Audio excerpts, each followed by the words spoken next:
Good day mga idol! Welcome back to my YouTube channel. Boyet Salabare po. At ako po ay nagbabalik para po bigay sa inyo ang update natin para po sa Honda Motors Philippines. Yan po mga idols. Meron silang bagong XRM 125. All new po yan. Marami pong binago dyan at maraming in-upgrade. Plus, i-update ko rin po kayo sa mga iba pang mangyayari sa kanilang modelo o products. PCX 160 nandito na natin sa Pilipinas.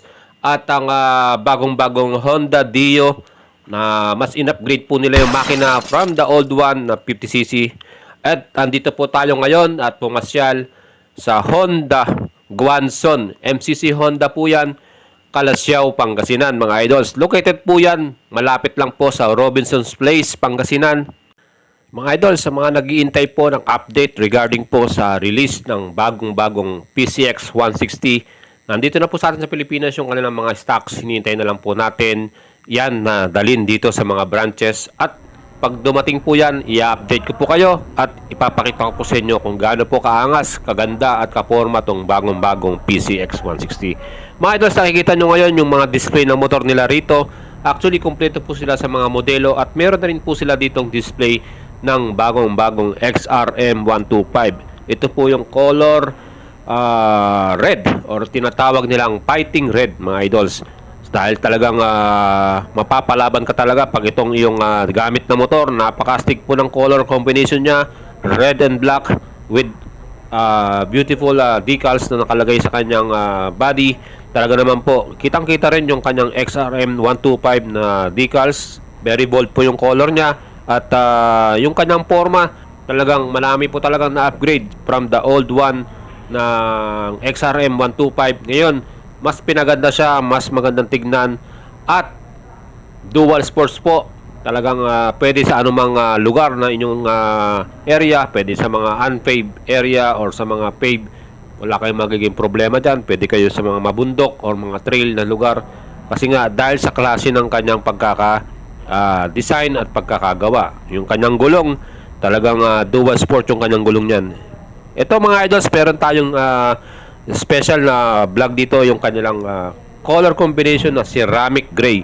So ceramic gray po yung color niya with a black color at decals po na yellow.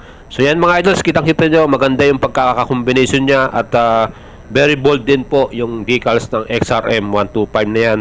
So sa malayo pa lang, makikita mo na ito ay XRM.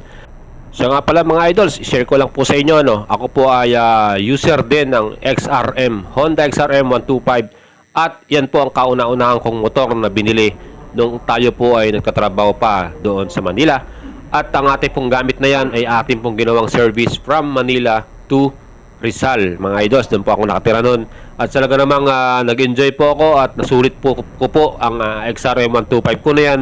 For almost 5 to 6 years na gamit ko yan ay talagang wala akong masabi. Napakatibay po, quality po talaga at hindi po ako nahirapan na magkaroon ng issue sa mga maintenance niyan. Basta po, madalas lang po natin siyang dinadala sa kasa para sa change oil or tune up. Wala tayong magiging problema sa motor na to. Actually, ang Honda, pagdating sa mga pyesa o parts, hindi rin masyadong mahirap kasi nga marami silang available na parts niyan. So yan po yung kagandahan dito sa Honda, especially XRM 125. Yan po ay matagal na sa market. At pagdating sa parts, nagkaroon kayo ng problema, wala po kayong magiging problema. May mabibilan po kayo kagad niyan mga idols. So ito pong XRM 125, isa sa pinaka binago nila dyan, itong kanyang muka, no? Itong kanyang front headlight. Yan po ay hinango na o dinesign katulad po ng CRF 150 series nila. So kung makikita nyo yung mga CRF nila, yung mga enduro type or cross na dirt bike na motor ng Honda, yan po yung naging design na ngayon, itong bagong XRM. Of course, yung kanyang instrument panel, ang astig mga idols, kitang-kita nyo, fully digital na rin siya. Yan din po, isa sa mga in-improve nila. And yung kanyang yung handlebar niya, upright position, so hindi kayo mahirapang magbiyahe, lalo na kung mga long rides mga idol.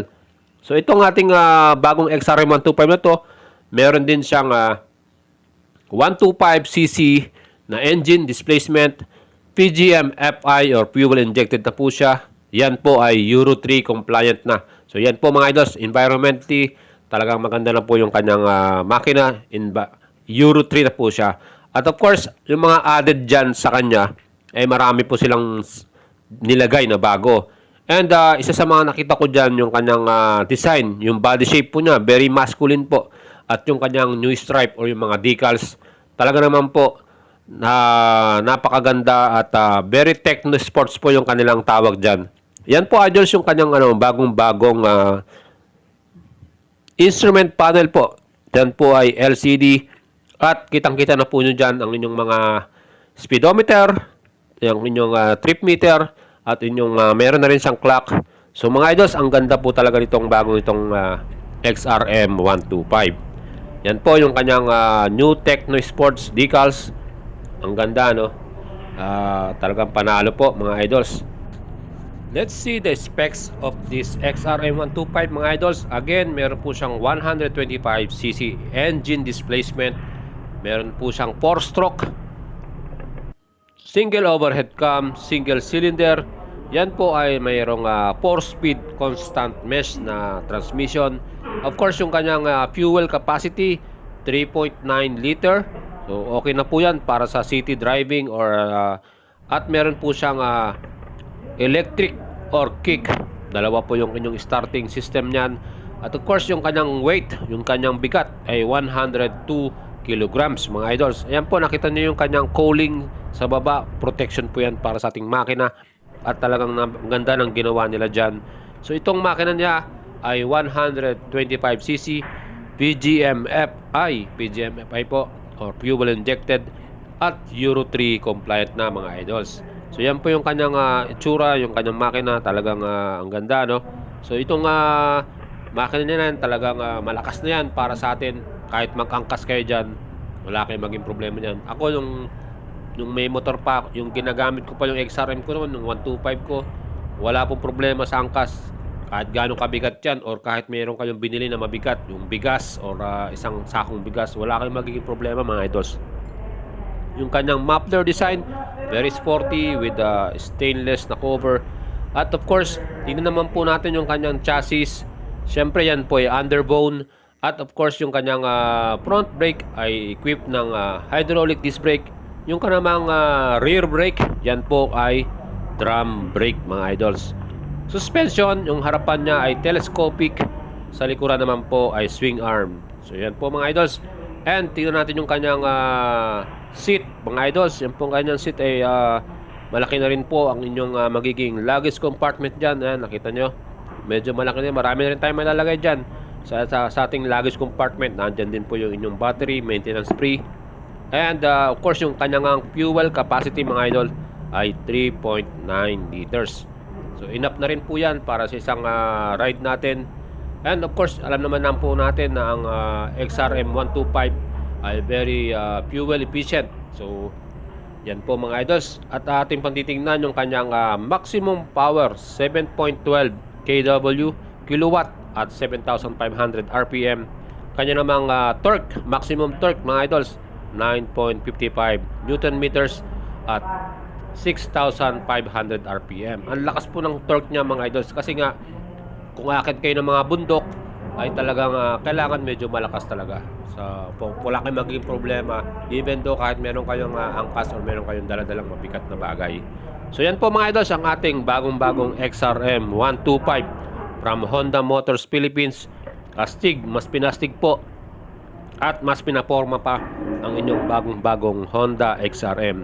Yan yung likuran bahagi niya. Yan po yung kanyang rear brake, drum brake po yan. At yung kanyang rim ay yan po ay stainless mga idols. So sa mga idols ko dyan, kung gusto nyo pong bumili nitong bagong-bagong XRM 125, ini-invite ko po kayo na bumisita dito sa Guanzon MCC Honda. Yan po ay located dito sa Calasiao, Pangasinan. At malapit lang po yan sa Robinson's Place Mall, mga idols. Dito po yan sa Calasiao. Even though marami rin po silang mga Honda branches all over Luzon. And you can check out their Guanzon website para makita nyo po ang lahat po ng mga Honda 3S shop nila na branches po all over Luzon. So mga idols, dito po sa Calasiao, naka-display po itong ceramic gray color at itong kanyang fighting red na color po. So mamili na po kayo dyan. Pwedeng yung ceramic gray or yung red. Kung sino po yung mas kursunado yung color combination, yun po ang kunin natin mga idols. At sa presyo po nyan, bibigay ko po sa inyo. Tignan nyo po yung ating description box. Makikita nyo po dyan ang presyo po na SRP or cash price po ng Honda XRM 125 plus kung gusto nyo pong bilhin ng installments, makita nyo po rin dyan ang minimum down payment na pwede nyong bayaran at magkano po yung inyong monthly payments po from 1 year, 2 years, 3 years at of course magkano po yung rebates nyo dyan mga idols. Ang SRP po ng XRM 125 DS or Dual Sport ay may halaga na 67,900 pesos. Yan po yung SRP or Suggested Retail Price. Ang mileage naman yan or fuel consumption ay 65.4 km per liters po. So napakatipid po talaga nitong bagong XRM 125 na to. Again mga idols, kung gusto nyo pong bumili niyan, drop by lang po kayo dito sa atin sa Honda Calasiao at paki-PM nyo rin po ako sa ating FB page, Boyet Salabaria po. At salamat po sa inyong lahat.